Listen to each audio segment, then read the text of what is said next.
नमस्कार, मेरा नाम है डॉक्टर पुरु धवन और आज इस वीडियो में हम बात करने वाले हैं बेकिंग सोडा के बारे में कि किस तरह से baking soda kidney failure patient में हेल्प करता है। तो शुरुआत करते हैं सबसे पहले कि हमारी बॉडी में क्या बदलाव होने शुरू होते हैं जब हमारी किडनी खराब होनी शुरू होती है। तो जब हमारी किडनी है वो बहुत सारा काम करती है, वो यूरिन को बनाती है, बॉडी में एक्स्ट्रा सॉल्ट है उसको बाहर निकाल के बीपी मैनेज करती है, ब्लड बनाने में हमारी हेल्प करती है। तो बहुत सारे काम हमारी किडनी करती है। पर जब किडनी को किसी भी वजह से नुकसान होता है, मान लो बीपी से हो रहा है, शुगर से हो रहा है, तो किडनी के यही काम नहीं हो पाते। किडनी का एक काम जो हम बुक्स में नहीं पढ़ते वो है बॉडी में बनने वाले एसिड को बाहर निकालना। यानी अगर किडनी खराब होनी शुरू होती है तो बॉडी में जो एसिड बनता है वो बॉडी से बाहर नहीं जा पा रहा होता। अब अगर आप अपनी यूरिन की रिपोर्ट उठा के देखो तो उसमें आपके यूरिन का जो पीएच होता है वो एसिडिक होता है। तो इससे ये पता लगता है कि किडनी हमारी बॉडी में से एसिड को बाहर निकालती है यूरिन के रस्ते। अब किडनी हो रही है खराब, बीपी से, शुगर से, किसी भी कारण से हो रही है, बट वो हो रही है खराब। तो खुद सोच के देखो, क्या ये बॉडी से एसिड बाहर जा पाएगा? नहीं। अगर एसिड बॉडी से बाहर नहीं जा पा रहा तो वो कहाँ इकट्ठा हो रहा है? ब्लड में। अगर ब्लड हमारा एसिडिक हो जाएगा तो उससे हमारी किडनी को फायदा होगा या नुकसान होगा? नुकसान होगा। तो जब हमारा क्रिएटिनिन लेवल बढ़ना शुरू होता है तो 0 से लेकर 3, 3.5, 4 तक एसिड इतना स्ट्रांग नहीं होता कि वो किडनी को नुकसान पहुंचा सके।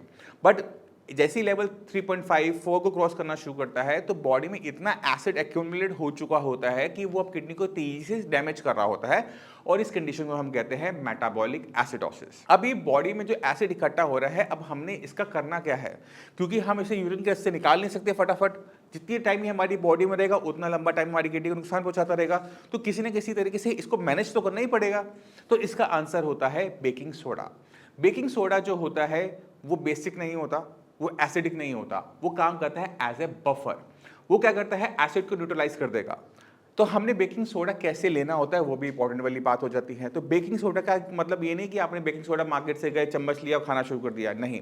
क्योंकि बेकिंग सोडा आपके लिए वो दिक्कत पैदा कर देगा, उसका टेस्ट बहुत खराब होता है और पूरा दिन आपको डकारे आती रहेंगी उसको खाने के बाद। तो आपने बेकिंग सोडा का पाउडर बिल्कुल यूज़ नहीं करना। मार्केट में बेकिंग सोडा की टैबलेट्स मिलती हैं जो नोडोसिस, सबोसिस, सोडामिड, मल्टीपल नेम से आ रही होती हैं और हो सकता है कि आप ऑलरेडी इसको ले भी रहे हो।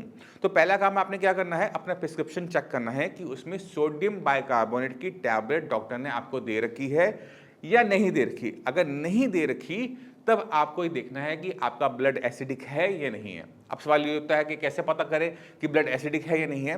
तो जब भी आप KFT करवाने जाते हैं तो वहाँ आप बताइए कि आपको सीरम बाइकार्बोनेट का टेस्ट करवाना है। यानी सीरम मतलब ब्लड और बाइकार्बोनेट मतलब कि जो हमारे बेसिक आयन है ब्लड में कितने हैं। अगर ब्लड के अंदर बेसिक आयन कम है यानी ब्लड एसिडिक ज़्यादा है, तो जो इसकी वैल्यू होती है वो होती है 22 से लेकर मेरे ख्याल से 28 तक की होती है कि इतना बाइकार्बोनेट आपकी ब्लड में होना चाहिए। अगर आपके लेवल इससे कम आ रहे हैं, मान लो कि 15 आ रहे हैं, 16 आ रहे हैं, कोई भी फिगर आ रही है जो इससे कम है, नॉर्मल लिमिट से कम है, यानी ब्लड आपका एसिडिक चल रहा है, तो वहां पर हमें बेकिंग सोडा को ऐड करने की जरूरत है। तो हम क्या करते हैं? क्रिएटिनिन की लेवल के हिसाब से वहां पर हम बेकिंग सोडा की टैबलेट रखते हैं। अगर आपका लेवल 1 to 4 है तो मेडिसिन कम रहेगी, अगर 4 से अबव है तो आपकी मेडिसिन अलग रहेगी। बट आपने एक चीज़ का और ध्यान रखना होता है कि खाने पीने के अंदर भी आपने कुछ चीज़ों का ध्यान रखना है, जो ऐसी चीज़ें नहीं खानी जिनके अंदर एसिड बनाने की टेंडेंसी ज़्यादा होती है। तो किडनी फेलियर पेशेंट को इसी वजह से जितनी भी खट्टी चीज़ें हैं जैसे संतरा, मौसमी, कीनू, आम, अचार, चटनियाँ, सॉस, केचप, जैम, जिनके अंदर भी थोड़ा सा भी एसिड होता है उनको पूरी तरह से बंद करवा दिया जाता है।